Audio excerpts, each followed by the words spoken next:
আমি সোনার মদিনা মদিনার প্রেমেতে আমি হলাম দিওয়ানা বলো না মদিনার প্রেমেতে আমি না বলেন মদিনার প্রেমেতে আমি মদিনায় আছে আমার কামলিওয়ালা আরশের চেয়েও যিনি মর্তবাওয়ালা ঠিক না মদিনায় আছেন আমার কামলিওয়ালা আরশের চেয়েও যিনি মর্তবাওয়ালা আহা ওই নবীকে না চিনিলে ওই নবীকে না চিনিলে মুমিন হবে না না না না মুসলমান জাতি কেন সম্পর্ক রাখবেন কারবালার ইতিহাস আপনাকে আমাকে কি দিবে কারবালার ইতিহাস আপনার আমার বিবেককে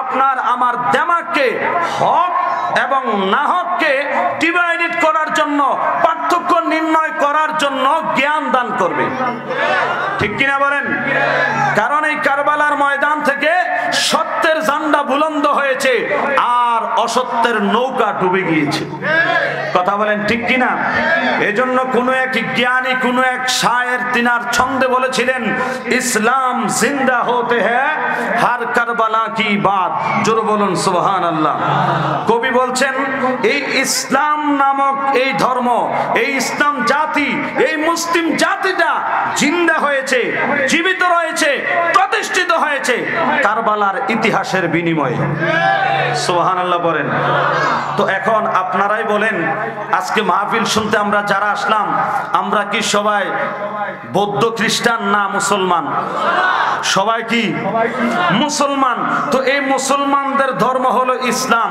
তো এই ইসলাম ধর্মকে প্রতিষ্ঠিত যেই ইতিহাস করেছে ইসলাম ধর্মকে কিয়ামত পর্যন্ত একেবারে সিলমোহর মেরে কিয়ামত পর্যন্ত যে ইসলামের ঝান্ডাকে যেই ইতিহাসের বিনিময়ে বুলন্দ করেছে সেই ইতিহাস জাতি ভুলেনি ভুলতে পারেও না আর যারা ভুলে যায় যারা অস্বীকার করে ওরা নামে মুসলমান প্রকৃতপক্ষে মুসলমান এরা হইতে পারে না পারে না পারে না ডান হাত তুলে বলো ঠিক কিনা এটাই হলো এই আজকের সাবজেক্টের এই বিষয়ের মেসেজ কোন অসুবিধা হয় বাজান আমার ডানে বামে আর নয় সবাই আমার সাথে মহব্বতে কোরআনে কারীম তেলাওয়াত করুন আউযু বিল্লাহি মিনাশ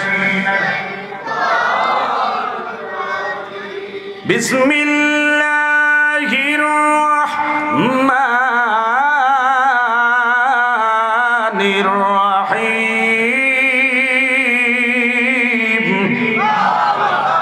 এতগুলো মানুষ আল্লাহু আকবার করে তো কোটবাড়ি বিশুরুড়ে তো না যাওয়ার কথা ওমা কেউ আল্লাহু আকবার কইলে কি গুনাহ হইব না কিসেনের ভাইয়ের আল্লাহু আকবার বললে কি গুনাহ হবে আল্লাহ মহান এজন্য আমরা আল্লাহর ডাকও দিব মহান বড় করে রাজি আছি না নাই সবাই রেডি বিসমিল্লাহির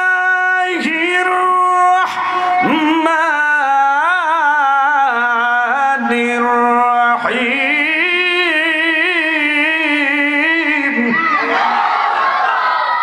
قل لا أسألكم عليه أجرا إلا المودة في القربى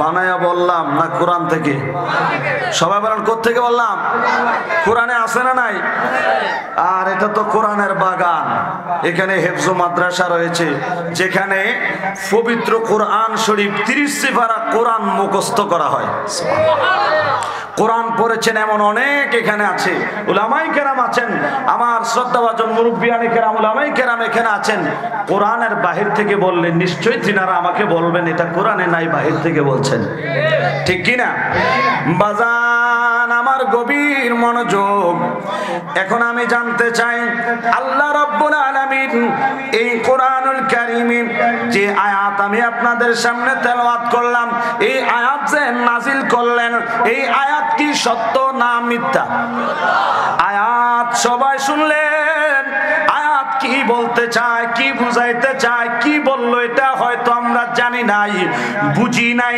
তাহলে এখন এই আয়াত দ্বারা আল্লাহ কি বুঝাইলেন, আল্লাহ কি ঘোষণা দিলেন, কি তথ্য দিলেন, কি মেসেজ দিলেন, ওটা জানা দরকার। জানতে হলে গভীর মনোযোগ দিয়ে লক্ষ্য করেন বন্ধু। আল্লাহ পাক রব্বুল আলামিন বলেন, নবী গো,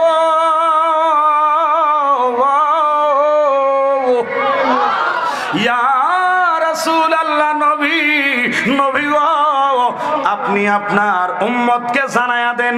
আপনি বলেন, নবী গো, আমি আল্লাহর পক্ষ থেকে আপনি নবী যা কিছু নিয়ে দিয়েছেন, যা কিছু আপনার উম্মত আপনার কাছে পাইলো, এর জন্য কোনো বিনিময়, কোনো বদলা, কোনো প্রতিদান আপনি উম্মতের কাছে চান না।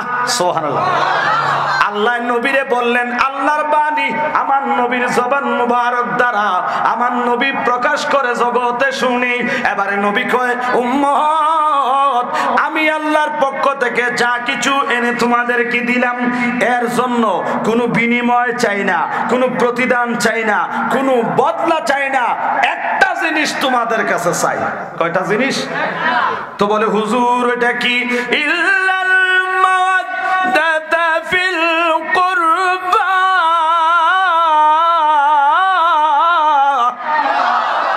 নবীর নিকটতম আত্মীয় যারা, অর্থাৎ নবীর আহলে বায়াত যারা, আমার নবী বলে আমি তাদের মহব্বত চাই। অর্থাৎ এটা তো মোটামুটি শাব্দিক কথা শুনলেন।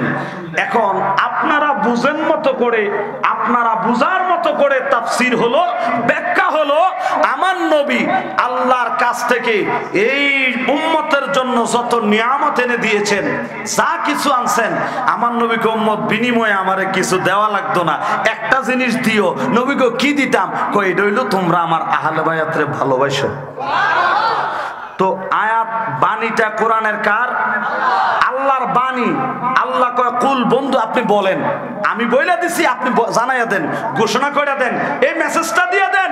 এবার নবী মেসেজ দিলেন, উম্মত, আমি আল্লাহর কাছ থেকে তোমাদের জন্য যা কিছু এনে দিয়েছি, আমারে কোনো বেনিফিট দিতে হবে না, শুধু তোমরা আমার আহলে বায়াতরে ভালোবাসো। তো নবীর আহলে বায়াতরে ভালোবাসার জন্য বলতে নবীরে বলছে কে? আল্লাহ বলাইছে, আমার নবী বলছে। এখন বলেন, উম্মতের জন্য, আল্লাহর বান্দার জন্য কি আহলে বায়াতরে ভালোবাসা দরকার, না আহলে বায়াতের বিরুদ্ধে কথা বলা দরকার? ভালোবাসার দরকার আছে না নাই? কথা বলেন, আছে না নাই? হুসাইনকে যারা কষ্ট দেয়, কষ্ট লাগে নবীর গায়, ঠিক কিনা? হুসাইনকে যদি কেউ কষ্ট দেয়, কষ্ট লাগে নবীর গায়, কষ্ট লাগে মা ফাতেমার গায়, কন্যা কষ্ট মা ফাতেমার গায়, বলেন কষ্ট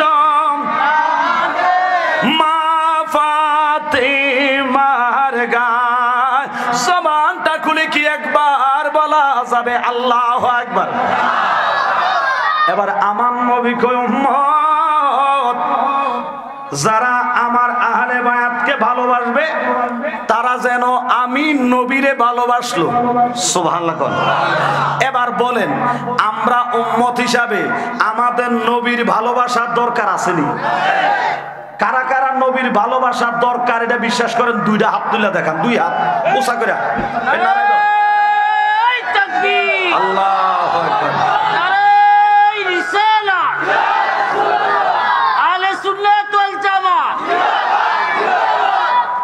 আল্লাহু আকবার বলেন। তো এখন মাঝখানে একটু প্রাসঙ্গিক কথা তো বলতে হয়, অসুবিধা হবে? তো এখন প্রশ্ন তো থাকতে পারে, শরাফতের মুসলমান, আমরা নবীকে আবার কেন ভালোবাসবো? নবীকে ভালোবাসার কি দরকার? ঈমানের অধ্যায় খুলেন, আমার নবী বলেন যে আলা লা ঈমানা লিমান লা মুহাব্বাতা লাহু। উলামায়ে কেরাম আছেন, নবী বলে যার অন্তরে আমি নবীর প্রতি মহব্বত নাই, তার ঈমান নাই। আচ্ছা বলেন, যার ইমান নাই তার কোনো দাম আছে? যার ইমান নাই তার দুনিয়াতেও দাম নাই, আখিরাতেও দাম নাই, খবরও দাম নাই, হাসরও দাম নাই, মিজানও দাম নাই, তার ঠিকানা ডাইরেক্ট জাহান্নাম। কি নাম? কি নাম? কথা বলেন, কোথায় জায়গা কোথায়? তো বলে হুজুর এই জাহান্নামে যে ইমান না থাকলে, নবীর প্রতি মহব্বত না থাকলে ইমান নাই, ইমান না থাকলে যে জাহান্নামে যাইতে হইব এমন কোন দলিল আসেনি? হ আছে তো, নেন দলিল। আল্লাহ কয় ওয়া মান লাম ইউমিন বিল্লাহি ওয়া রাসূলিহি ফা ইন্না আ'তাদনা লিল কাফিরিনা সাঈরা। কে কয়? আল্লাহ বলে যারা আমি আল্লাহ এবং আমার রাসূলের প্রতি ঈমান আনয়ন করে না তাদের জন্য, ওই বেঈমান কাফেরদের জন্য কঠিন আযাবের ব্যবস্থা আমি আল্লাহ জাহান্নাম বানায়া রাখছি। ফতুয়া কি জালালি না আল্লাহর? জোরে কোন কার কার? বাজান আমার গভীর মনোযোগ। তাহলে জানতে পারলাম যদি ঈমান হারা হয় তাইলে এর ঠিকানা জাহান্নাম। এই ঈমানদার হইব যারা কারবালার ইতিহাস মানব তারাও, আহলে বায়াতকে ভালোবাসবে তারাও। কারণ বাবারা আমার নবী কয় উম্মত রে, আমার আহলে বায়াতকে যারা ভালোবাসলো তারা যেন আমারে ভালোবাসলো, অনুরূপ ভাবে আমার আহলে বায়াতের বিরোধিতা যারা করলো তারা যেন আমি নবীর বিরোধিতা করলো। আমার আহলে বায়াতকে যারা কষ্ট দেয় তারা যেন আমি নবীরে কষ্ট দিল। এখন আমি জানতে চাই, নবীরে যদি কষ্ট দেয় ঠিকানা কি জান্নাত না জাহান্নাম? আল্লাহর কোরআন জানায়া দিলেন ইন্নাল্লাযীনা ইউযুনাল্লাহ ওয়া রাসূলাহু লা'নাহুমুল্লাহু ফিদ দুনিয়া ওয়াল আখিরা। আল্লাহর কোরআন কয় জগতের মানুষ যারা আমার নবীরে আঘাত দেয়, আমার নবীরে কষ্ট দেয়, আমার নবীরে যারা গালি দেয়, জগতের মানুষ লানাতুল্লাহি ফিদ দুনিয়া, দুনিয়ায় তাদের উপর আমি আল্লাহর পক্ষ থেকে লানত, ওয়াল আখিরা এবং আখিরাতে তাদের উপর আমি আল্লাহর লানত। ফতোয়া কি আমার না আল্লাহ? এবার আল্লাহর নবীকে কষ্ট দিলে, নবীরে আঘাত দিলে আল্লাহ কয় দুনিয়া তো লানত, আখিরাত তো লানত। এখন আমরা কি লানত চাই না নিয়ামত চাই? এবার আসেন, এই নিয়ামত যদি পাইতে চান, আহলে বায়াতের ভালোবাসা, নবীর ভালোবাসা। আহলে বায়াতের কষ্ট দেওয়া মানে নবীরে কষ্ট দেওয়া। তো নবীরে কষ্ট দিবেন, নিয়ামতের বিপরীত লানত পাইবেন। আর আমার নবীরে ভালোবাসবেন, আহলে বায়াতের ভালোবাসবেন, লানতের বিপরীত নিয়ামত পাইবেন। এখন বলেন লানত চান না নিয়ামত চান? জোরে বলেন কি চাই? নিয়ামত যদি পাইতে চান, আহলে বায়াত পাকে পাঞ্জাতনকে গলার হার বানান। এ কথা কোন ঠিক কিনা? এবার আসেন ভাইরা আমার, গভীর মনোযোগ, অন্তরের কান লাগান। আল্লাহ রাব্বুল আলামিন পবিত্র কোরআনুল কারীমের উপর আরেক আয়াতে যারা আমার আল্লাহর প্রতি জীবন দিয়েছে, যারা সত্যের জন্য প্রাণ উৎসর্গ করেছে, যারা আল্লাহর রাস্তায় মৃত্যুবরণ করেছে, তাদের ব্যাপারে আমার আল্লাহ বলেন ওয়ালা তাকুলু লিমান ইউকতালু ফি সাবিলিল্লাহি আমওয়াত বাল আহইয়াউ ওয়ালাকিন লা তাশউরুন। জোরে জোরে কোন সুবহানাল্লাহ। আল্লাহ কয় জগতের মানুষ যারা আমি আল্লাহর পথে জীবন দিল, আমি আল্লাহর পথে প্রাণ উৎসর্গ করলো, বান্দা তোমরা তাদেরকে মৃত্যু বলিও না, মৃত্যু বলিও না, বরং তারা জীবিত, হয়তো এই ব্যাপারে তোমাদের কোনো ধারণা নাই। আল্লাহ কয় যারা আমার পথে জীবন দিছে, মারা গেছে যদিও দেখছো তোমরা তারা মরা, আমি আল্লাহ ঘোষণা দিলাম মরা নয়, তারা জিন্দা। সুবহানাল্লাহ কোন। তাহলে আল্লাহর পথে যারা জীবন দেয় তারা কি জীবিত না মৃত? এবার আসেন, এই জন্য আমি একটি হাদিসের অংশ তেলাওয়াত করেছিলাম। আল্লাহর নবী বলেন আল আম্বিয়াউ ওয়াশ শুহাদাউ ওয়াল মুমিনুনা ওয়াল কুফারা কুল্লুহুম যায়কাতুল মাউত, রাওয়াহুল মুসলিম। আল্লাহর নবী বলেন যে নবী বলো, সিদ্দিক বলো, শহীদ বলো, মুমিন বলো আর কাফের বলো, কুল্লুহুম যায়কাতুল মাউত, সবাই মৃত্যুর স্বাদ গ্রহণ করব। তো এখানে এই হাদিসকে পয়েন্ট করে অনেকে বুঝাইতে চায় যেখানে নবীরা পর্যন্ত মারা যাবে, কি বলে নাউজুবিল্লাহ, অথচ এখানে মরার কথা বলা হয় নাই। কোরআনের দলিল দিবে কুল্লু নাফসিন যায়কাতুল মাউত, কুল্লু নাফসিন যায়কাতুল মাউত মানে মরে যাওয়ার কথা বলে নাই। এখানে বলেছে সকল আত্মাগুলি, সকল নফসগুলি মৃত্যুর স্বাদ গ্রহণ করবে, সকল মানুষ মরে যাবে, এটা কিন্তু বলে নাই। কুল্লু নাসিন বলে নাই, কুল্লু নাফসিন বলেছেন। সুবহানাল্লাহ। তাহলে এখানে এই হাদিসের আলোকে যদি কেউ বলতে চায় যে নবীরাও যেখানে মৃত্যুর হবে তাদের, সেখানে শহীদরা কিভাবে জীবিত, তখন আমি তাদেরকে বলবো আল্লাহর কোরআন বলেছে ওয়ালা তাকুলু, বলিও না ওয়ালা তাকুলু লিমান ইউকতালু ফি সাবিলিল্লাহি আমওয়াত, আমার পথে যারা মৃত্যুবরণ করেছে তাদেরকে তোমরা মৃত্যু বলিও না, নিষেধ করছে কে? তাহলে আল্লাহর পথে জীবন দিয়েছেন যারা, জীবিত তারা। আল্লাহর কোরআন এবং নবীর সুন্নাহ এটা প্রমাণ করে, কথা কোন ঠিক কিনা? এবার আসেন এই কারবালার ইতিহাস, এই কারবালার এই সংগঠিত এই বিশাল এই যুদ্ধ, এই ইতিহাস কেন সংগঠিত হলো, এই কারবালার সাথে আপনার আমার কি সম্পর্ক, এটাই আজকের এই বিষয়বস্তু থেকে আমি আপনাদেরকে বুঝাইতে চাইবো। কষ্ট হয় আপনাদের? আমার কথা বুঝতে কি আপনাদের অসুবিধা হয়? আবার আমার খুব মনোযোগ।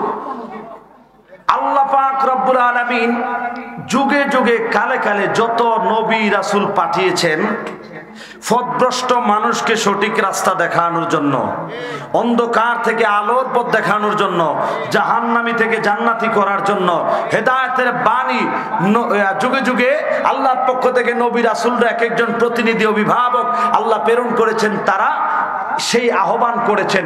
তার মধ্যে আপনার আমার নবী হলেন সর্বশ্রেষ্ঠ, যেরকম সুবহানাল্লাহ। তো দুনিয়ায় আসার দিক দিয়ে আমার নবী সবার শেষে এসেছেন, কিন্তু সৃষ্টির দিক দিয়ে সর্বপ্রথম আমার নবীকে আমার আল্লাহ সৃষ্টি করেছেন। আমাদের বাবা আদম আলাইহিস সালামকে সৃষ্টির আরো 1400 বছর আগে আমার আল্লাহ নূরে মুহাম্মদীকে সৃষ্টি করে রেখেছেন। কুনতু নাবিয়্যা ওয়া আদামু বাইনাল মাই ওয়াত তিন, আপনার আমার নবী বলে আমাদের বাবা আদম আলাইহিস সালামকে আমার আল্লাহ সৃষ্টি করার আগে যখন আদম নবী মাটি এবং পানির সাথে আলাদা আলাদা পৃথক পৃথক অবস্থায়, আমার নবী বলে আমি তখনও নবী ছিলাম। তো এই নবী দুনিয়াতে আসলেন কখন? আল্লাহর পয়গম্বর হযরত, ইতিহাসটা বোঝার জন্য একেবারে সংক্ষেপে গোছায়া জিনিসটা সংক্ষেপ করে বোঝানোর চেষ্টা করছে, অসুবিধা হয়? তো আমার নবী দুনিয়ায় আসলেন, আল্লাহর পয়গম্বর হযরত ঈসা রূহুল্লাহ আলাইহিস সালাতু ওয়াস সালাম যখন দুনিয়া থেকে উঠে গেলেন, উনার পরে প্রায় 500 বছর, কত বছর?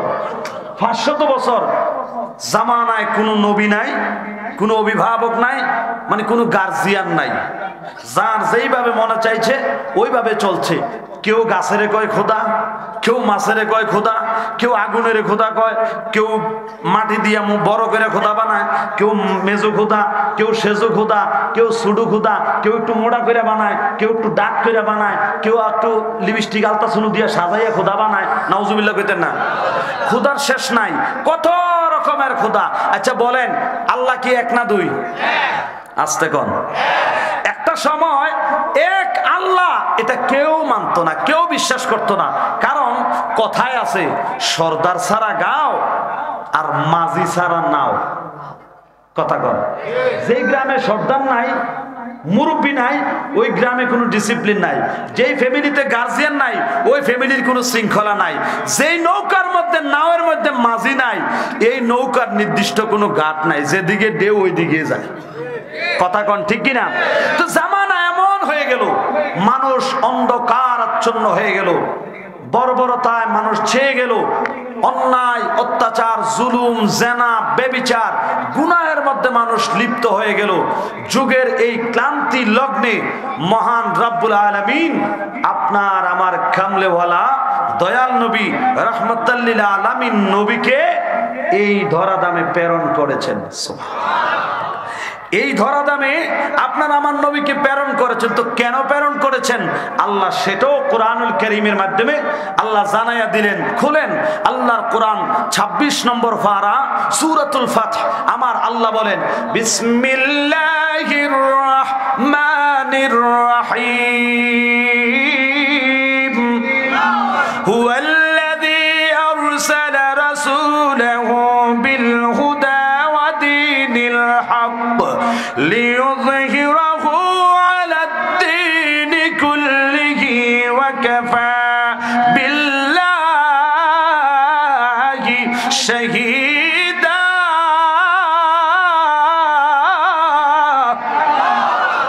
কে কয়?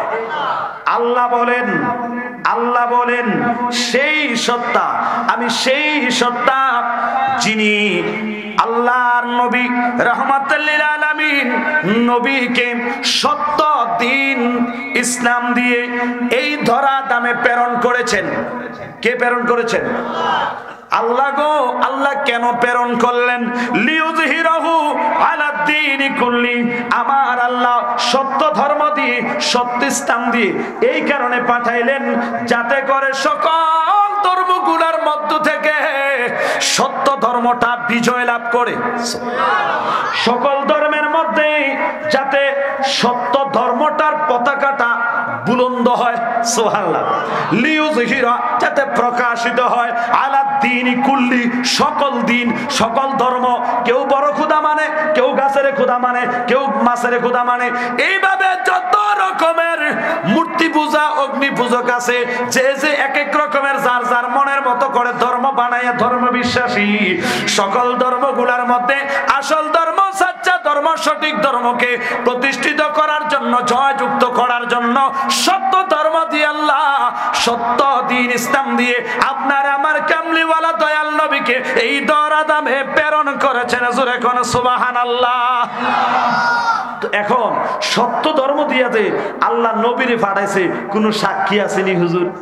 কারণ যারা যুক্তি খুঁজে, অনেক যুক্তি কিন্তু খুঁজবো, আমি শুধু কোরআন দিয়া বলছি এই কারণে যাতে করে কেউ কইতে না পারে কিচ্ছা কইছে, বানাইয়া কথা কইছে।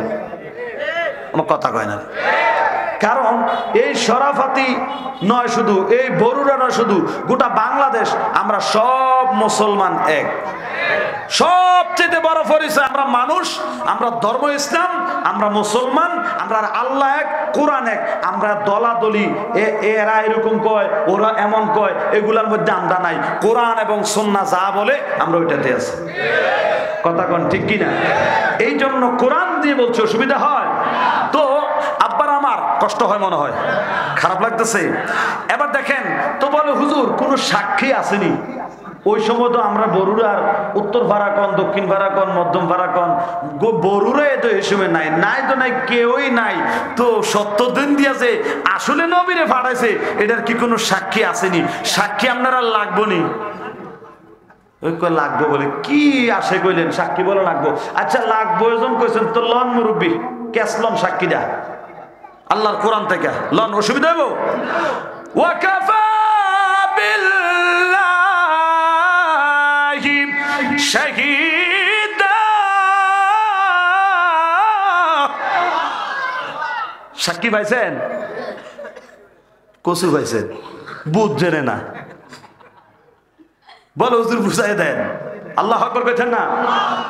আয়াতের শেষ অংশে কি আছে? ওয়াকাফা বিল্লাহি শাহীদা। সত্য ধর্ম এই বিজয় করার জন্য, যে আল্লাহ সকল ধর্মের মধ্যে বিজয় করে দেওয়ার জন্য, জানিয়ে দেওয়ার জন্য, একেবারে ভাইরাল করে দেওয়ার জন্য সেই ধর্মটা দিয়ে নবীরে পাঠাইছে। সাক্ষী বরুড়ার কাউকেও রাখে নাই, কোন মুফতি মুহাদ্দিস, কোন আল্লামা, কোন মাযহাবের ইমাম, কোন পীর সাহেবরে রাখে নাই। আল্লাহ কয় স্বয়ং এটার সাক্ষী আমি আল্লাহ। কাজে আবার আল্লাহর লগে লাগে কথা কন। তাহলে ইসলামটা যে সত্য, সাক্ষী দিছে কে? এবার ইসলামটারে সত্যি করে মনের থেকে মানছেননি? সবাই মানছেন? এই যে সত্যিকারে মন থেকে যেই ইসলামটাকে মেনে নিয়েছেন, সরাপতির গ্রামে, বরুড়ার জমিনে মুসলমান পরিচয় দিয়ে যে বুকটা ফুলে হাঁটতেছেন, এটার একমাত্র অবদান হলো নবীর আহলে বায়াত।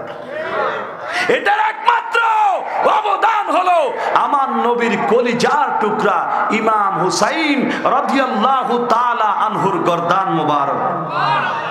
रो रही है ये ज़मीन, रो रही है आसमां, रो रही है ये ज़मीन, रो रही है आसमां, रो रही है आसमां। करबला में लुट गया काफिला हुसैन का, काफिला हुसैन का। रो रही है ये ज़मीन, रो रही है आसमां, रो रही है आसमां। करबला में लुट गया काफिला हुसैन का, काफिला हुसैन का। सलातुन या रसूल अल्लाह, सलामुन या हबीब अल्लाह। আমার ভাইরা, এই কারবালার ইতিহাসের জন্য হৃদয়টাকে নরম করে দেন।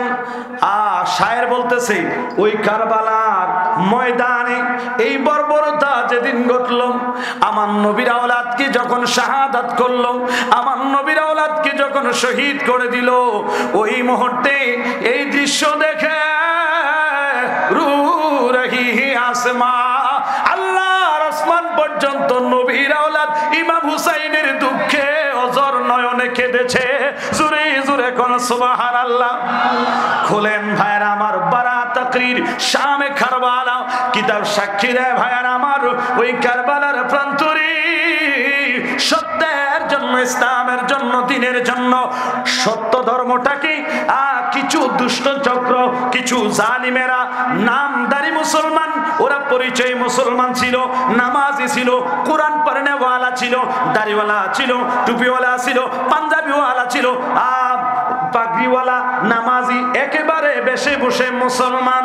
আমার ভাইয়েরা, ব্যক্তিগত স্বার্থ হাসিলের জন্য, নিজেদের ফায়দা লুটাইবার জন্য স্বার্থপর নিমুখ হারাম বেঈমানের দলেরা, ইয়াজিদের অনুসারীরা ওই কারবালার প্রান্তরে সত্য ধর্মটা থাকলে তারা তাদের মতো করে যেমন চায় তেমন চলতে পারবে না, সেইভাবে মনে চায় এইভাবে ধর্ম চালাইতে পারবে না, অন্যায় করতে পারবে না, সেনা করতে পারবে না, ব্যভিচার করতে পারবে না, দুনিয়ার খারাপ যত সংস্কৃতি আছে এগুলা যার যেভাবে মনে চায় শয়তানি কর্মগুলা তারা চলমান রাখতে পারবে না। কারণ সত্য ধর্ম যেখানে আছে অন্য রকমের কোনো ফাইজলামি ফাও কোনো কিছু করার সুযোগ নাই, ঠিক কি না? এই জন্য চিন্তা করলো দুষ্ট জালিমেরা, মনের মতো করে চলতে পারি না, নিজেদের মতো করে চলবো, নিজেদের মন গড়া ধর্ম প্রতিষ্ঠিত করার জন্য। যদিও মুসলমান ছিল, ওই সত্য ধর্মটাকে প্রতিহত করার জন্য, দুলিশাত করে দেওয়ার জন্য, ধ্বংস করে দেওয়ার জন্য ওই ইসলামের রাহবার আমার নবীর আওলাদ, যিনি জান্নাতের কোটি কোটি যুবকদের সরদার, যাকে আমার নবী কোলে পিঠে করে আদর করেছেন, শরীরের সমস্ত অঙ্গে নবী চুমু খাইয়ে আদর করতেন, যিনি খাতুনে জান্নাত, জান্নাতের সকল রমণীদের সরদারিনী, ওই খাতুনে জান্নাত মা ফাতেমাতুজ জাহরা রাদিয়াল্লাহু তাআলা আনহার সন্তান ইমাম হুসাইন রাদিয়াল্লাহু তাআলা আনহুকে ওই কারবালার প্রান্তরে দুষ্ট জালিমেরা নিজেদের স্বার্থের জন্য নির্মমভাবে শহীদ করেছে। কথা বলেন ঠিক কিনা? আর আওয়াজ করে বলেন ঠিক কিনা? ওই শহীদ যখন তারা করে দিল, কিভাবে করছে তো ওগুলো অনেক লম্বা কথা, আমি যতটুকু সময় পাই ময়দান পর্যন্ত বা যতটুকু যাওয়া যায় আমি আসার চেষ্টা করব, অসুবিধা হবে? তবে আমার বিষয়ের প্রেক্ষাপটটা বোঝার জন্য আমি একটু মনে করেন ঘুরা রাস্তা না আইসা বাইপাস ফাত্রে কোনায় চাইতেছি, যাতে সহজভাবে যে কথাগুলো বলতে 2-5 ঘন্টা লাগবে, ঘন্টা 1.5 ঘন্টার মধ্যে যাতে বুঝা নিতে পারেন। শর্ট ফিল্ম আর কি, কথা কয় না, এটা একটা রিল ভিডিওর মতো, এটা মিডিয়া যারা আছে তারা বুঝবো, এটা শর্ট ভিডিও, এটা অল্পের ভিতরে অনেক কিছু বোঝা যায়। কথা কন না কেন? এই অল্পের ভিতরে এই বিশাল একটা ইতিহাসটা আমি আপনাদেরকে বোঝানোর জন্য চেষ্টা করছি। আপনাদের কি কষ্ট হয়? এই কারবালার প্রান্তরে নবীর আহাল, নবী পরিবারের সেই 72 জনের কাফেলা, এমনকি 6 মাসের দুধের শিশু ইমামে আলী আসগর রাদিয়াল্লাহু তাআলা আনহুকে সহ তারা শহীদ করে দিয়েছে। নাউজুবিল্লাহ বলেন। এই নবী পরিবার, নবীর আহালদেরকে ওই কারবালার প্রান্তরে যখন শহীদ করে দিয়েছে, এই দৃশ্য দেখে আসমান কেঁদেছে। সেটাই বুঝাইতে চাই, আসমান কেঁদেছে। তো আপনি আমি ব্যথা পাইলে বা কোনো কষ্টে, কোনো বিরহে, কোনো ডিপ্রেশনের কারণে যদি কান্নাকাটি করি, আপনার আমার চোখ দিয়ে পানি বের হয়। কি বের হয়? সবাই বলেন কি বের হয়? বাজানো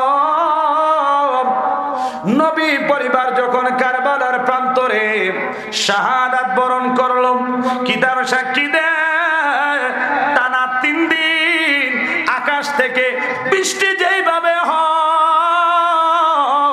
ওই বৃষ্টির মতো করে আকাশ থেকে রক্তের বৃষ্টি বইছে। আল্লাহু আকবার খান। বন্ধুরা আমার, ভাইয়েরা আমার, গভীর মনোযোগ। আসমান অঝর নয়নে কেঁদেছে, কেঁদেছে তো কেঁদেছে। ওই কেঁদে আমরা চোখের জল ফালাই, আসমান থেকে চোখের জলের মতো, পানির মতো পানি নয়, আসমান থেকে রক্ত পড়েছে। রু রাখি হিয়ে জমি, কিতাব সাক্ষী দেয় জমিনটাও ওই মুহূর্তে নবী পরিবারের জন্য কাঁদছে। জমিনে নবী পরিবার ছিল, আসমানে ছিল। ওই কারবালার আশেপাশের গাছ বৃক্ষ গুলা, পাত্তর গুলা নবী পরিবার ছিল।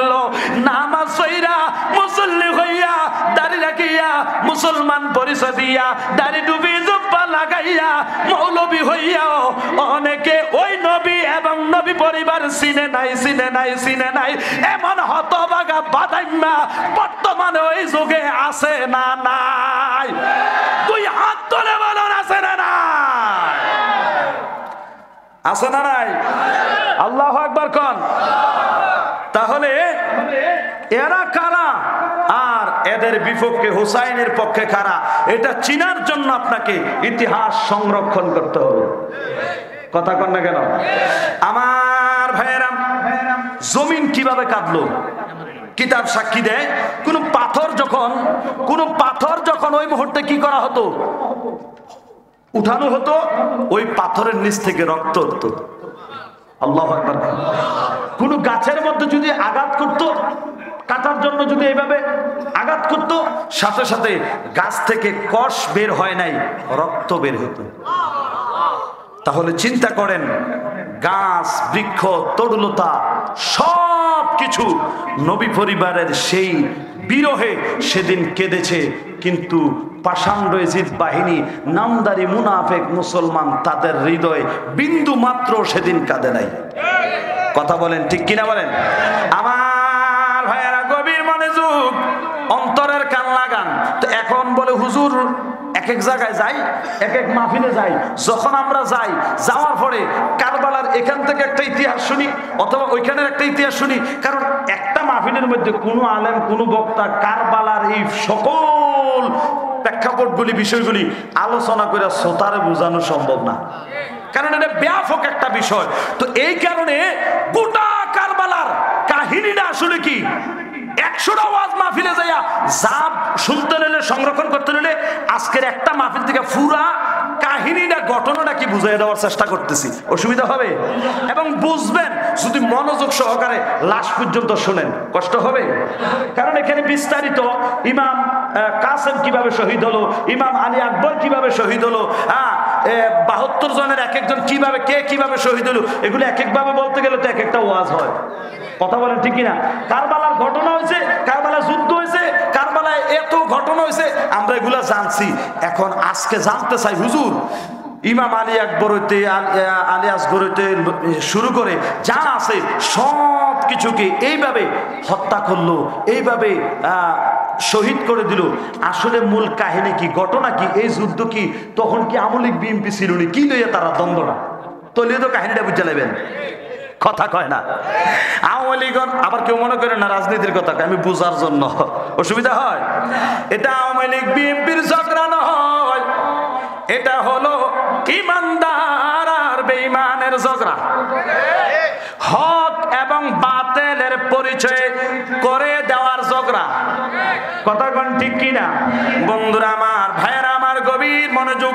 তো এখন কোনটা হক কোনটা না হক, কোনটা সত্য কোনটা মিথ্যা, কোনটা ফরমালিন যুক্ত দল কোনটা ফরমালিন মুক্ত দল, জাতি হিসেবে আমরা কোনো না কোনো একটা তো চিহ্ন ধরতে হবে। কথা কন না কেন? এখন ইচ্ছা কইরা যাই নাকি কেউ ফরমালিন ওয়ালা ফলনা বাজার থেকে কিনবেন, 2 নম্বর জিনিস কিনবেন না। আমরা নাম্বার 1 যেটা সঠিক যেটা ওইটাই গ্রহণ করতে চাই। আর সঠিক যেই দল ওই দলটার নাম হলো হুসাইনি দল, আর যেটা বাতিল সেটা হলো ইয়াজিদি। এটাও মুসলমান এটাও মুসলমান। হুসাইনিরা হলো ইমানদার মুসলমান, ওরা হলো ইমান হারা জাহান্নামী বেঈমান মুসলমান। কথা কন ঠিক কিনা? তাহলে আমরা জান্নাতি মুসলমান হতে চাই না জাহান্নামী হতে চাই? এবার আসেন খুব মনোযোগ। আপনার আমার কামলেওয়ালা দয়াল নবী দুনিয়া থেকে যখন জাহেরান ভাবে পর্দা করলেন, আমার নবীকে তো সবাই মানতেন নবী হিসাবে মেনে, ইহুদি নাসারা বেদিন বিধর্মী নবীর কাছে এসে কালিমা পরে মুসলমান ধর্মগ্রহণ করে, ইসলাম ধর্মগ্রহণ করে মুসলমান হইতেন, ইমানদার হইতেন। এইভাবে সবাই আসতো নবীর কাছে, নবী ইসলাম ধর্মটাকে প্রচার এবং প্রসার করলেন। একটা সময় আমার নবী যখন দুনিয়া থেকে পর্দা করবেন, পর্দা করার আগে আমার নবী কিছু ওসিয়ত করে গিয়েছিলেন। নবীর পরে এই দায়িত্বগুলো কে পালন করবে? আমাদের বিভিন্ন জায়গায় আমাদের বাড়িতে যদি বাপ মারা যায়, বাপ মারা যাওয়ার পরে সংসারের হাল বাপের বড় ছেলে ধরে, এটা দায়িত্ব নেয় না? কথা কন নেয় কি নেয় না? অনুরূপ ভাবে একটা রাষ্ট্র যখন কেউ চালায়, ওই রাষ্ট্র ক্ষমতা যখন তার থেকে যখন হস্তান্তর হয়ে ও আরেকজনের কাছে যায়, তখন ওর আর ক্ষমতা থাকে না, যার কাছে যায় সে চালায়। কিন্তু কেউ না কেউ দেশ তো চালায়। বর্তমান তত্ত্বাবধায়ক সরকারের দেশ চালাইতেছে না? কথা কয় না। অনুরূপ ভাবে আমার নবী তখন তো এটা খেলাফতের সিলসিলা ছিল, খেলাফতের রসম ছিল, খলিফা। ও তখন আমার নবী দুনিয়া থেকে যাওয়ার পরে আমার নবীর পরবর্তীতে ওই মদিনার গভর্নর, মদিনার রাষ্ট্রের খলিফা হলেন আমার নবীর সাহাবী হযরতে আবু বকর সিদ্দিক। হযরতে আবু বকর সিদ্দিক রাদিয়াল্লাহু তাআলা আনহুর পরে হযরতে ওমর, হযরত ওমরের পরে ওসমান, ওসমানের পরে মাওলা আলী। তো আমার নবীর একটা ওসিয়ত ছিল 30 বছর আমি যাওয়ার পরে খেলাফতের সিলসিলাটা যেন জারি থাকে। তো আমার নবী যাওয়ার পরে অনুরূপভাবে তিনারা এইভাবে খেলাফতের সিলসিলা, মানে আমার নবী জবান দিয়া যদি বলে দিছে রাষ্ট্রের প্রধান তুমি, সেই রাষ্ট্রের প্রধান, তাইলে কার পরে কে রাষ্ট্রের দায়িত্ব নিব নবী বইলা দিয়ে গেছে। তো তারা যতদিন আছে অতদিন তো এখানে আর কেউ আসতে পারবে না। আসতে পারবে আর কেউ? তৃতীয় পক্ষ, স্বতন্ত্র পক্ষ কি এখানে আসতে পারবে? কারণ দলীয় প্রতিনিধিত্ব দেওয়ালা যেখানে আছে সেখানে তো স্বতন্ত্র কোনো আসতে পারে না। তো এখন 30 বছর পর্যন্ত যার পরে যেই রাষ্ট্রের দায়িত্ব পালন করুক না কেন, ওটা রাষ্ট্রের সংসদের সংবিধান অনুযায়ী, নিয়ম অনুযায়ী দেশ চলমান, দেশ চলছে। এখন এখানে একটা তৃতীয় পক্ষ চেষ্টা করতেছে রাষ্ট্রের প্রধান আমি হইলাম। কথা বুঝাইতেছে? এখন রাষ্ট্রপ্রধান হওয়ার জন্য, রাষ্ট্রপ্রধান হইলে দেশের যা আছে চাবিকাঠি সব তো, কথা কয় না? এটা তো আল্লাহর মত। আমরা তো মৌলভী মানুষ, আমরা কারিতা রাজনীতি বুঝি কেন? এটা তো আপনারা মাশাআল্লাহ দিলে আমি আগ করতে দেরি আপনারা আগরতলা পর্যন্ত বুঝালেছেন। তো এখন এই সত্য ভাবে তারা রাষ্ট্র পরিচালনা করছেন। তো অসৎ হইল ইয়াজিদ। অসৎ কে? ইয়াজিদ। এখন সে একটা তার মতো করে একটা দুষ্ট চক্রের একটা দল সে কি করলেন? দাঁড় করালেন যে এই সকল ক্ষমতার চাবিকাঠি আমার চাই। চলে হোক, বলে হোক, কৌশলে হোক, যে কোনো ভাবে হোক, রাষ্ট্রের গদি আমার লাগবে। তো এখন রাষ্ট্রের গদির মধ্যে মনে করেন যে স্বয়ং মন্ত্রী বসা, গভর্নর বসা, গদি নিতে পারবো? এখন এটা নেওয়ার জন্য কি করতে হইব? আপনারা তো বুঝিয়ে লেছেন, এটা সরাইতে হইব। কি করতে হইব? আপনারা কোন দিকে বুঝতেছেন? আমার কিন্তু ভয় লাগতেছে। কারণ অক্ষরে আবার মাঘ মাসে ওই চৈত মাইয়া ওয়াজের মতো নাই, একেবারে মাঘ মাইয়া ওয়াজ হইতেছে, একেবারে খেতার দরকার যে খেতার ওয়াজ হইতেছে। আপনারা আবার অন্যদিকে মনে করেন না, অসুবিধা হইতেছে? আমার ভাইয়েরা গভীর মনোযোগ। আমার নবীজি 30 বছরের কথা বললেন। আবু বকর সিদ্দিক রাদিয়াল্লাহু তাআলা আনহু 2.5 বছর রাষ্ট্রের প্রধান ছিলেন, তারপরে তিনি ইন্তেকাল করলেন। এরপরে হযরত ওমর আসলেন, ওমরের রাষ্ট্রপ্রধান ছিলেন 10 বছর। কয় বছর? ইতিহাস জানেন, একটু ভালো করে জানেন। হযরতে ওমর বছর খলিফা ছিলেন। ওমর রাদিয়াল্লাহু তাআলা আনহুর পরে হযরত উসমান বিন নুরাইন রাদিয়াল্লাহু তাআলা আনহু আসলেন, তিনি ছিলেন রাষ্ট্রের প্রধান 10 বছর। সুবহানাল্লাহ। হযরত ওমরে 10 বছর, হযরত উসমান 10 বছর। কয় বছর হলো? আরো বাকি কয় বছর? আরো কয় বছর বাকি? 10 বছর বাকি। এই 10 বছরের মধ্যে দিক দিয়ে আবু বকর না আবার 2.5 বছর থেকে গেছে, তাইলে এখন আর 7.5 বছর এই রাষ্ট্রের মনে করেন যে কি মন্ত্রী কোন আর প্রেসিডেন্ট কোন সরকার কোন রাষ্ট্রপ্রধান, এটা ভোট দেউন না পাশ করেন না, নতুন করে নির্বাচনের সুযোগ নাই। এটা হলো সহজ কথা। এখন কি করতে হবে? এটার জন্য সুযোগ ওই দুষ্ট চক্রের যারা আছে ওরা সুযোগ খুঁজতেছে। সুযোগ খুঁজতে খুঁজতে চিন্তা করলেন কিভাবে এটা দখল করা যায়। তো কুফার গভর্নর ছিল আমিরে মুআবিয়া রাদিয়াল্লাহু তাআলা। সুবহানাল্লাহ। কোন আমিরে মুআবিয়া মানে উনি নবীর একজন সাহাবী। 10 জন সাহাবীর মধ্যে তিনি একজন। খবরদার মুসলমান কেউ আমিরে মুআবিয়া নিয়ে বাজে কথা বলবেন না, কারণ সাহাবায়ে কেরামকে নবী সত্যের মাপকাঠি বলেছেন। তাদেরকে আমরা মানতে হবে। সাহাবিকান নুজুম ইহতিদাইতুম ইহতিদাইতুম, নবী তাদেরকে অনুসরণ করতে বলেছে, অনুসরণ করবেন। একটা চক্র বের হয়েছে আপনার আমিরে মুআবিয়া রাদিয়াল্লাহু তাআলাকে বাজে মন্তব্য করে গালি দেয়। নাউজুবিল্লাহ বলেন।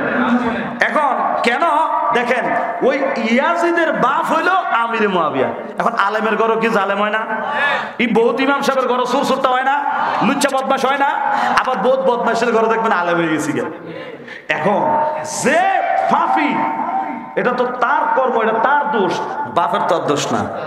কথা কন না কেন? কিন্তু সে যে সাহাবী ছিলেন, শুধু সাহাবী না, কাতেবে ওহী।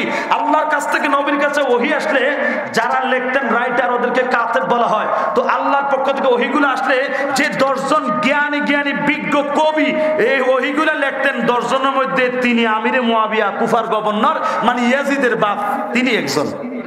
সুবহানাল্লাহ পড়েন। দেখুন কুফার গভর্নর আমিরে মুআবিয়া, মদিনার গভর্নর আমার নবীর পরে আবু বকর, আবু বকরের পরে ওমর, ওমরের পরে ওসমান, ওসমানের পরে মাওলা আলী। জোরে কোন সুবহানাল্লাহ। হযরতে মাওলা আলী শের খুদা রাদিয়াল্লাহু তাআলা আনহু 7.5 বছর বাকি।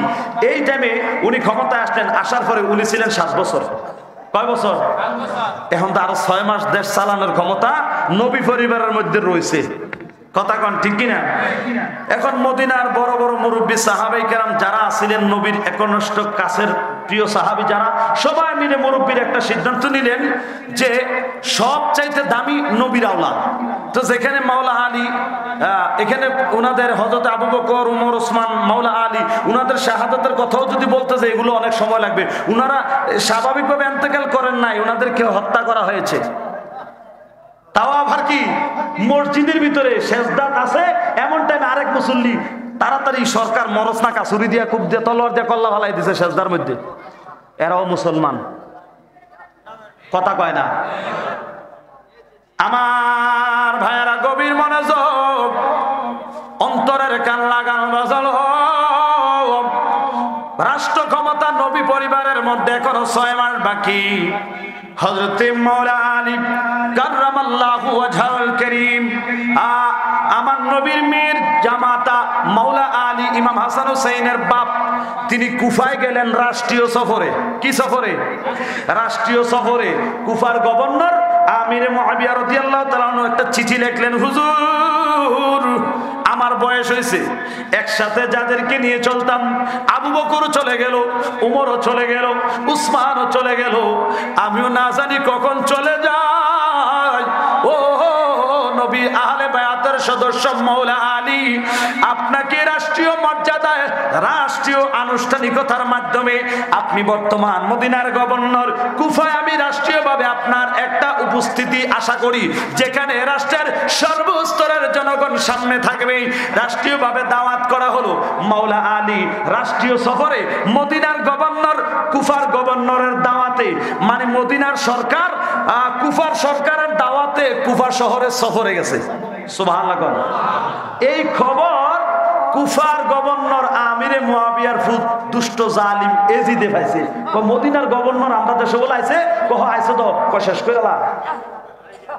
কি করে না? শেষ করে না। এর মধ্যে তিনি একটা সিদ্ধান্ত নিলেন। কুফার গভর্নর তিনি চিন্তা করলেন, আসলে এগুলো তো অনেক বড় ইতিহাস, আপনাদেরকে বোঝাতে পারছি কিনা জানি না, কষ্ট হয়, কষ্ট হইতেছে। তো কুফার গভর্নর তিনি সিদ্ধান্ত নিলেন যে উনার মাওলা আলী উনি যদি দুনিয়া থেকে যায়, উনাকে আল্লাহ ওই রকম যোগ্য সন্তান দিছে, উনার পরে হাল ধরার মতো উপযুক্ত ফুত আছে। আমার তো মন্দ কপাল, আমার তো ওইরকম ফুত নাই। যাও আছে, এটা দুষ্ট, এটা জালিম, এটা অত্যাচারী, এটার হাতে যদি দেশ যায়, শিয়ালের কাছে মোরগ বাগা দেওয়ার মতো হইব। নিজের সন্তানের ব্যাপারে নিজের পিতাই মত পোষণ করছেন, কারণ সন্তানের চরিত্র সম্পর্কে তিনি জানেন। কথা কোন ঠিক কিনা? তো এই জন্য তিনি একটা খেলাফতনামা লিখলেন, মানে সংসদের নিয়ম অনুযায়ী উনি একটা মনে করেন যে কি লেটার লিখলেন, যেটা লেখা রাষ্ট্রের এই কুফার ক্ষমতাও উনি নবী পরিবারের কাছে হস্তান্তর করে দিয়া উনার কাছে একটা রাখবে, যে হুজুর মানে সিস্টেমটা এইভাবে করবে, আমাকে আল্লাহ যতদিন বাঁচায় রাখে আমি অতদিন তো রাষ্ট্রের ক্ষমতা আমার কাছে আছে। আল্লাহ না করুক যদি আমি হায়াতের কথা বলা যায় না, যদি আমার হায়াত শেষ হয়ে যায়, আমার ক্ষমতা থাকা অবস্থা যদি আমি চলে যাই, তখন তো উপনির্বাচনের প্রয়োজন হবে। ওই মুহূর্তে উপনির্বাচনের মাধ্যমে কুফার গভর্নর কে হবে, দায়িত্বটা দিয়ে দিলাম নবীর আওলাদের কাছে, নবীর আহালদের কাছে, মদিনা থেকে এটা ফয়সালা দিবে। আর তারপরও এই দায়িত্ব আমি আমার ফুতেরে দিতাম না, দিলে দেশ শেষ। কথা কি বুঝে আসছে? এই খবর গেছে এজিদের কাছে, তার কিছু সঙ্গভঙ্গ আছে না, দোস্ত ঘটনা তো একটা ঘটছে। কি ঘটনা? তুমি তো বসে রেছো, কোনো মতে তোমার বাপটা মরলে তুমি কুফার গভর্নর, তুমি কুফার যখন সরকার হয়ে গিবা মন্ত্রী হিসেবে তোমার একটা পাওয়ার থাকবো, তোমার পার্শ্ববর্তী রাষ্ট্র, তখন তুমি একটা পাওয়ার খাটাইয়া সব যা আছে দম দল সব কিছু তুমি ভোগ করতে পারবা। মানে যেমনি মন চায় 7-5-12 হিসাব না করে 7-5-13-14 হিসাব করে চলবা। তোমার স্বপ্নই থাকবে, এটা বাস্তব হইতো না। কয় কেন? কয় বাস্তব না হওয়ার কারণ হলো তোমার বাপ যে বর্তমানে এই দেশের সরকার, উনি অলরেডি রাষ্ট্রের ক্ষমতা উনি লিখিতভাবে লেটারের মধ্যে লিখে ফেলেছেন। এই ক্ষমতা উনি নবী পরিবারের কাছে, মদিনার গভর্নর মাওলা আলীর কাছে আনুষ্ঠানিকভাবে রাষ্ট্রীয়ভাবে সব জনগণের সামনে, সংসদের সামনে, লাখো জনতার সামনে এই খেলাফতনামা রাষ্ট্রের ক্ষমতা উনার কাছে হস্তান্তর করবে। মদিনার থেকে যারে সরকার বানায় দেয় সে সরকার হবে, সেই রাষ্ট্রপ্রধান হবে। তো নবী পরিবার কি কোনোদিন দোস্ত তোমারে কি বানাইবো বিল্লা কি মনে করতে পারো? আমারও তো কোনোদিন বানাইতো না জানি, কিন্তু এখন তো এই কারবার তো এটা গঠান যেত না। এটা গড়ার আগে একটা সিয়ন বুদ্ধি বের করো। কি বুদ্ধি? এটা হলো একটা পলিটিক্যাল চাইল্ড ছিল সম্পূর্ণ। চিকন বুদ্ধিটা কি? কয় একটা বুদ্ধি বের করো, বুদ্ধি বের করে যে কোনো ভাবে আগে এবারে ভালো। নজব, ইরাকের একটা নজব নামক জায়গা, সেখানে হযরতে মাওলা আলী শের খুদা রাদিয়াল্লাহু তাআলা তিনি নামাজরত অবস্থায় ছিলেন। ওই নামাজরত অবস্থায় ওনাকে এদিক দিয়ে গর্দান ফেলে দেওয়া হয়েছে। অর্থাৎ রাষ্ট্রীয় সফর চলাকালীন সরকার রাষ্ট্রীয় সফরে আরেক রাষ্ট্রে গেছে, ওই রাষ্ট্রের তারা এই দেশের সরকার মাইরা লেছে। ঘটনাটা কি বুঝছেন? এখন সরকার যখন মারছে, এখন দেশ তো এদিকে মদিনা তো সরকার হারা, দেশের কোনো প্রধান কেউ নাই। খবর আসলো, যাই হোক ওনাকে ওখানেই কুফার মধ্যে নজব নামক স্থানে মাওলা আলীকে ওখানে দাফন করা হলো। এখন এদিক দিয়া সবাই মিলে সিদ্ধান্ত নিয়ে, মাওলা আলী যেহেতু উনি চলেই গেছেন, এখন দেশ তো চালাইতে হবে, ওনারা সবাই মিলে সিদ্ধান্ত নিয়ে কি করলেন, জান্নাতের যুবকদের সরদার হযরতে ইমাম হাসান রাদিয়াল্লাহু তাআলা, উনাকে, ইমাম হাসান হোসেন দুই ভাই, তার মধ্যে ইমাম হাসান হলেন বড় ভাই, হুসাইন হলেন ছোট ভাই। তো বড় ভাই হিসেবে ইমাম হাসান রাদিয়াল্লাহু তাআলা নুকে ওই বাবার অবর্তমানে রাষ্ট্রের ক্ষমতা মদিনার গভর্নর বানায়া দিলেন। আমার ভাইয়েরা গভীর মনোযোগ, অন্তরের কান লাগান। মোটামুটি এটাকে গোছায়া কারবালার ময়দানের কাছাকাছি, বাংলাদেশ সৌদি আরব পার হয়ে ইরাকের বর্ডারের কাছাকাছি আসছি। এরপরে আমি বাকিটা দিয়ে গোছায়া নেব। বাবার আমার একটু মনোযোগ লক্ষ্য করেন। মদিনার গভর্নর হয়ে গেলেন ইমাম হাসান রাদিয়াল্লাহু তাআলা। তিনি কিভাবে রাষ্ট্র চালাইলেন? ন্যায় পরায়ণতার সাথে, সততার সাথে, আদর্শের সাথে এমন ভাবে তিনি রাষ্ট্র চালাইলেন। উনি সংসদে যখন রাষ্ট্রের ডিউটির জন্য যখন যাইতেন, নিজের ঘর থেকে খাবার খেয়ে যাইতেন। একটা দিনার রাষ্ট্রের খরচ করে দুপুরের খাবার খাইতেন না, প্রয়োজনে পানি খেয়ে জীবন পার করতেন। সুবহানাল্লাহ। বাজান আমার বন্ধুরা আমার, এগুলাকে ট্রান্সলেশন করলে এখন অর্থ ভিন্ন দিকে যাবে। আমি কাউকে কিছু বলতে চাই না, বুঝুন না, বুঝে নিবেন বাজান আমার। গভীর মনোযোগ দেন, অন্তরের কান লাগান। এবার ইমাম হাসান রাদিয়াল্লাহু তাআলা আনহু রাষ্ট্র চালাইতেছেন। এবার ওইদিকে দুষ্ট জালিম ইয়াজিদ সে চিকন বুদ্ধি বের করার জন্য ফন্দি করতেছেন। এর মধ্যে কুফার গভর্নর এজিদের বাপ মারা গেল, আমিরে মুআবিয়া রাদিয়াল্লাহু তাআলা, তিনি ইন্তেকাল করলেন। কুফার গভর্নর এখন দেওয়ার কথা মদিনার সংসদ থেকে নির্বাচিত করে দিবে, কিন্তু না না না, এটা করেন নাই। দুষ্ট জালিম এজিদ বাহিনীরা তারা তাদের মতো করে দেশের বিভিন্ন সম্পদ, বিভিন্ন মালামালগুলি তারা লুটপাট করতে শুরু করলো। যেইভাবেই তাদের মন চায় ওইভাবে চলতে শুরু করলেন। আমার ভাইয়েরা, বাবারা, বন্ধুরা, এবারে চিন্তা করলেন ওই খেলাফত নামা তো ওইদিকে লিখিতভাবে মদিনার গভর্নরের কাছে, মদিনার সংসদে এটা আছে। এখন ওইটা ছাড়া তো বৈধভাবে এই সিগনেচার ছাড়া, ওই পত্র ছাড়া তো রাষ্ট্রের প্রধান হওয়া যাবে না। কি করতে হবে? এটার জন্য বর্তমান রানিং যেই গভর্নর মদিনার ইমাম হাসান, তাকে শেষ করতে হবে। এবারে কিভাবে শেষ করবেন? একজনকে চাইলে আপনি যেভাবে ইচ্ছে এভাবে তো শেষ করতে পারবেন না। আপনি কারো যদি ক্ষতি করতে চান, কাউকে যদি শেষ করতে চান, তার খুব একনিষ্ঠ কাছের আপন মানুষকে আগে হাত করতে হবে। কথা কোন ঠিক কিনা? তো ইমাম হাসান রাদিয়াল্লাহু তাআলা আনহুর 4 জন বিবি ছিলেন, তার মধ্যে একজন বিবির নাম ছিল জুহদা। কি নাম? জুহদা। তিনি একটু ছোট ছিলেন, তিনার বয়স অন্যান্য বিবিদের চেয়ে কম ছিলেন, কোন কোন বর্ণনায় এমন বলছেন। তো তিনি ইমাম হাসান রাদিয়াল্লাহু তাআলা আনহুর খেদমতে ওনার পাশে বেশি থাকতেন। তো ইমাম হাসান রাদিয়াল্লাহু তাআলা আনহু কোন সময় খাবার খায়, কোন সময় ঘুমায়, কোন সময় গোসল করে, কোন সময় ডিউটিতে যায়, কোন সময় ঘরে আসে, পরিপূর্ণভাবে একটা তালিকা এটা বের করতে হবে। তাইলে একটা প্ল্যানিং করে কোন জায়গায় কামটা ঘটান যায় এই বুদ্ধিটা বাইর করবে। আবার হঠাৎ করে একদিন ইয়াজিদ ইমাম হাসান রাদিয়াল্লাহু তাআলা আনহুর বাড়ির পাশে রাস্তার কিনারে অপেক্ষা করছে। দেখলেন ওই বাড়ি থেকে একটা মেয়ে বের হয়ে আসলো। যে মেয়েটা নবী পরিবারের বাড়িতে একজন খাদেমা হিসেবে, বাড়ির কাজের লোক আমরা যাকে বলি, ইমাম হাসান রাদিয়াল্লাহু তাআলা আনহুর বাড়িতে, মানে বর্তমান রানিং মদিনার গভর্নরের বাড়ির কাজের লোক যাইতেছে। এগো মা শুনো, খুব আদর করে ডাক দিলেন। ডাক দেওয়ার পরে সুন্দরভাবে মিডা মিডা কথাবার্তা কইয়া, তোমরা বাড়ি করো, তুমি কাজ দিই, কই যাও, কি করো? আমি অমুকের বাড়িতে কাজ করি। আচ্ছা ভালো কথা, তোমরা দেখে আমার মায়া লাগে, তুমি কাজের লোক, গরিব মানুষ, কাজকর্ম করো, আমি তোমার কিছু টাকা দেবো, সম্পদ তুমি কিছু ইয়ে দেবো, তুমি টেনশন করো না, চিন্তা করো না, তুমি আমার একটা আব্বু ছোট্ট একটা কাম করে দিতে পারবা নি গো মা? তো মুরব্বী মানুষ আদর করে যখন কইছে, তো মায়া মানুষকে ঠিক আছে কি করতাম? কই ধরো, আমি তোমার একটা সিডি দিলাম, কেউ জন না দেখে, গোপনে নিরাল যাইয়া তোমার স্যারের যে ছোট স্ত্রী জুহদা তোমার আদর করে নি করে নিরাল চুপে ভাগ্যের কোনার যে সিডি ডেবিডি দিবা। নাউজুবিল্লাহ। আমার ভাইরা চিঠি দিলেন অনুরূপ ভাবে, কারণ লোভ সবার ভিতরেই আছে, আছে না নাই?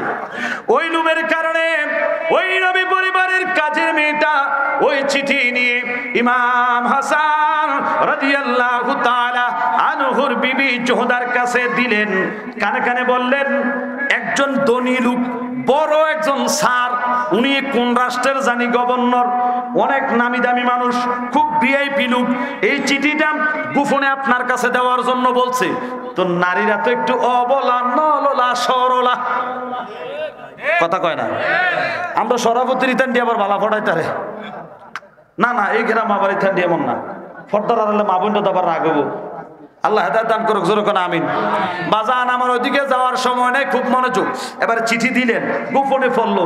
চিঠির মধ্যে লেখা যে, হে ইমাম হাসানের বিবি, আমি কুফার গভর্নর আমিরে মুআবিয়ার ছেলে ইয়াজিদ, তোমার জন্য কিছু সুবর্ণ অফার। 1 নম্বর, তোমারে আমার একটা প্রশ্ন, তুমি কি কারণে, তোমার মতে তো গুণবতী, এত রূপবতী, এত হেমসাম, এত সুন্দর, এত স্মার্ট একটা মেয়ে, কেন তুমি এই অভাবী সংসারের মধ্যে ভরে জীবন পার করতেছো? তুমি তো সোনার থালে বৈশা খাওয়ার কথা। সর্বনাশ, সোনার থালে বৈশা। আচ্ছা, সিডি পড়তে পড়তে সামনে যাইতেছে। যাই হোক, পর সমাচার যেটা বলতে চায় ওটার মধ্যে বলল, তোমাকে আমি রাজ রানীর মতো করে রাখবো। তোমাকে আমি স্বর্ণের সিংহাসনে বসায় রাখবো। কারণ প্রেসিডেন্টের ভূত আমার কি কোনো কিছুর অভাব আছে? এমন বাড়ির মধ্যে ঘর করো 3 দিন অনেক সময় না খায়া থাকা লাগে, কারণ হকের উপর থেকে শিক্ষা দিয়েছে না খায়া থাকতে হয়, না খায়া 7 দিন 5 দিন পর্যন্ত পার করতে হয়। এত কষ্টে জীবন যাপন করার কি দরকার? তুমি আমার কথা মতো 2-1টা কাজ করো, তোমার লাইফ সেটেল হয়ে যাব, তোমার জীবন মনে করো পরিবর্তন হয়ে যাব। তুমি মনে করো স্বর্ণের ঘোড়া দিয়ে দৌড়াইবা, এমন কিছু মনে করেন চলে বলে একটা লুপ ঢুকাইয়া দিল। তো বিনিময়ে কি করতে হবে এই ব্যাপারে? তুমি কি আমার সাথে কাজ করতে একমত? হ্যাঁ অথবা না একটা পত্র লিখে এই মেয়ের কাছে দিবা। অপেক্ষমান পরে এই ব্যাপারে সম্মতি আছে কিনা সে চিন্তা করলো, আসলে ঠিকই কইছে। লুবে পরে সে সম্মতি পোষণ করলো। এবার চিঠি পাঠালেন, তাহলে এখন থেকে প্রত্যেক দিন একটা চিঠি আমি পাঠাবো, এটার রিপ্লাই জবাবটা তুমি আমার কাছে আবার পাঠাইবা। আমি তোমার কাছে যে সকল বিষয়গুলি জানতে চাইবো পরবর্তী লেটারে তুমি আমাকে ওইটা জানাইবা। এইভাবে চিঠি আদান প্রদান হইতে হইতে হইতে হইতে এক পর্যায়ে ফাইনাল কাজ করবে।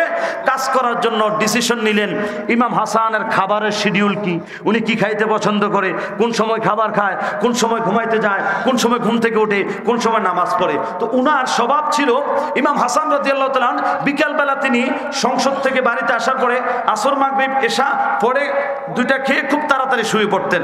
কি ঘন্টা 2 একটু ঘুমানোর পরে উনি আগ্রাতে ধরেন 11টা 12টা তিনি ঘুম থেকে উঠে যেতেন, সারা রাত্র জেগে তিনি নামাজ পড়তেন, কোরআন তেলাওয়াত করতেন। আর অভ্যাস ছিল নামাজের মুসল্লার পাশে এমন একটা পানির জগ থাকতো, কারণ অনেকক্ষণ দাঁড়িয়ে দাঁড়িয়ে কিরাত পড়তেন, জিকির করতেন, তাসবিহ পড়তেন, মুখ শুকিয়ে আসতো, একটু পর পর পানি পান করতেন। উনার এমনটাই স্বভাব ছিল। তো উনি প্রত্যেকদিন এইভাবে উনার রুটিন। সকালে ভোরে আবার ওই তাহাজ্জুদ পড়ে ফজরের নামাজ পড়ে উনি আবার নাস্তাকে আবার অফিসের জন্য বের হতেন। এটাই ছিল শিডিউল। তখন ওই দুষ্ট ইয়াজিদ বুদ্ধি শিখিয়ে দিলেন, প্রত্যেক দিন রাত্রে যেইভাবে পানির গ্লাসটা পানির জগটা তুমি দাও আজকেও দিবা, তবে আজকের পানি হবে ইমাম হাসানের জন্য শেষ পানি। জোরে কর নাউজুবিল্লাহ। কারণ যতদিন সে আছে ততদিন তো স্বর্ণের ঘোড়া দৌড়ানোর জন্য, স্বর্ণের পাহাড়ে তুলে রাখার জন্য তো তোমার আমি আনতে পারতেছি না, তোমার আনার জন্য একটা কায়দা করতে হবো। কায়দাটা কি? এবারে সরাইতে হবো, যেটা আমরা দেশে ফরকিয়া কয়। কি কয়? আমার ভাইয়েরা গভীর মনে যোগ, অন্তরের কান লাগানো বাজালো। এবারে শিখে দিলেন, যেইভাবে শিখে দিলেন অনেক লম্বা কথা খুব সংক্ষেপ ভাবে। ওই মুহূর্তে একেবারে প্ল্যানিং পুরাটা হয়ে গেল, সিদ্ধান্ত জানিয়ে দিলেন। রাত্রবেলা ইমাম হাসান যখন নামাজ পড়ার জন্য যখন দাঁড়াইবেন, নামাজের মুসল্লার পাশে পানির জগটা যখন দিবা, ওই জগের ভিতরে আমি যেইভাবে বলবো ওইভাবে করবা। কিভাবে বললো দেখেন, কেমন নিষ্ঠুরতা, কেমন নির্মমতা, কেমন মায়াহীন বাজাল্লা। ওই যে গ্লাস, যে কাঁচ ভাঙ্গা, এই কাঁচ ভাঙ্গা গুলাকে একেবারে গুঁড়া করে, একেবারে নিমিষ করে, একেবারে ছোট ছোট করে, যেটা চোখে ধরতে কষ্ট হয়, একেবারে ছোট্ট ছোট্ট করে কাঁচ ভাঙ্গা গুঁড়া গুঁড়া করে ওই পানির মধ্যে মিশ্রিত করে দিল। কাঁচের কালার যেমন, পানির কালারও এমন, পানির ভিতরে ঢুকাইয়া দিলেন। রাত্রবেলা তো এই অন্ধকার ঘরের মধ্যে পানি আর তো দেখে পান করে না, কারণ প্রত্যেক দিন পানি দেয়, আর ঘরের বউ পানি দেয়, এটা তো অবশ্যই নিরাপদ, কারণ একসাথেই থাকে, একই ছাদের নিচেই থাকে। পানি প্রত্যেক দিন যেভাবে পান করেন ওইভাবেই পানি পান করলেন। কয়েকবার তিনি পানি পান করলেন। আমার ভাইয়েরা, একটা পর্যায়ে যখন ওই পানি ভিতরে গেল, নামাজের মাঝখানে বসে বসে তিনি কিছুক্ষণ তাসবিহ পড়তেন, কিছুক্ষণ জিকির আজকার করতেন। হঠাৎ করে তিনি একটা শিনশিন অনুভূতি অনুভব করতে লাগলেন। বুকের ভিতরে, পেটের ভিতরে, নারী বুড়ি গুলার মধ্যে কেমন যেন চিকচিক করে ঘাই মারে, কামড় মারে। ব্যাপার কি? তীব্র থেকে তীব্রতর ব্যথা আস্তে আস্তে বাড়তে শুরু করলো। এইভাবে ব্যথা বাড়তেছে বাড়তেছে, কাউকে ডাকে না। চিন্তা করলেন হয়তো এইভাবে কোনো ব্যথা হতে পারে, কিন্তু ভাইয়ের আমার, ওই যে খাঁচ ভাঙ্গা ভিতরে গেল, কলিজা গুলা আর নারী বুড়ি গুলা যেখানেই লাগে ওখানে কেটে যায়, যেখানে লাগে ওখানে কেটে যায়, একেবারে মারে না, তিলে তিলে তিলে তিলে কষ্ট দিয়ে মারতেছে। বন্ধুরে, এক পর্যায়ে ইমাম হাসান রাদিয়াল্লাহু তাআলা নামাজের মুসল্লায় বসা, একটা পর্যায়ে তিনি দেখলেন মুখ দিয়ে ভিতর থেকে রক্ত বের হইতেছে। আল্লাহু আকবার। রক্ত বের হইতেছে। ওই রক্ত দেখে তিনি চিন্তিত হয়ে গেলেন, ব্যাপার কি, কারণ কি? ব্যথাও কমতেছে না, ব্যথাও বাড়তেছে, রক্তও বাড়তেছে। বন্ধুরা রে আমার, কেমন ভাবে নবীর আওলাদকে শাহাদাত করাই দিল, কেমন ভাবে নবীর আওলাদকে শেষ করে দিল। লক্ষ্য করেন ভাইয়েরা আমার, এইভাবে রক্তর গতিও বাড়তে শুরু করলো। একবার যে ইমাম হাসান আর ব্যথার যন্ত্রণা সহ্য করতে পারে না, ভাই হুসাইন, হুসাইন বলে শুধু একটা ডাক দিয়া নামাজের বসল্লার মধ্যে সিদ্ধ হয়ে ফিরে গেলেন। আল্লাহু আকবার কোন। পাশেই ইমাম হুসাইন রাদিয়াল্লাহু তাআলা আনহুর ঘর। হুসাইন কয়া ডাকটা দিতে দেরি, ইমাম হুসাইন দৌড়ে ঘরে আসলেন। আয়েশা দেখতেছে রক্তে রঞ্জিত হয়ে গেল, জামা রক্তে ভিজে গেল, গোটা শরীরের মধ্যে রক্ত, মুখ দিয়ে রক্ত বের হচ্ছে, নামাজের মুসল্লার মধ্যে রক্ত। এই দৃশ্য দেখি ইমাম হুসাইন রাদিয়াল্লাহু তাআলা বড় ভাই ইমাম হাসানকে জড়ায়া ধরে কান্দে, ভাই কে এত বড় সর্বনাশ করলো, কে আমার কলিজার ভাইকে, আদরের ভাইকে মারলো? আমার মা নাই, আমার বাবা নাই, একমাত্র আমার একমাত্র দরদি যদি কেউ থাকে, সুখ দুঃখের সাথে আমার ভাই ছাড়া আর কেউ নাই। কে রে আমার ভাই হাসানের এইভাবে আঘাত করলো? এই চিন্তায় এইভাবেই কষ্টি ইমাম হোসেন জড়াইয়া ধরে কাঁদে। আর ইমাম হাসান রাদিয়াল্লাহু তাআলা যন্ত্রণার কারণে, বিষের যন্ত্রণায় আর কোনো কথা বলতে পারে না, দুই চোখ দিয়ে পানি পড়ে। আর ইমাম হোসেনের কোলের মধ্যে ছোট ভাইয়ের চেহারাটার দিকে তাকাইয়া তাকাইয়া কাঁদে। জবান খুলে জোরে কান্না, আল্লাহু আকবার। হাসান শহীদ যাও রেতে, হুসাইন শহীদ কারবালায়, হাসান শহীদ যাও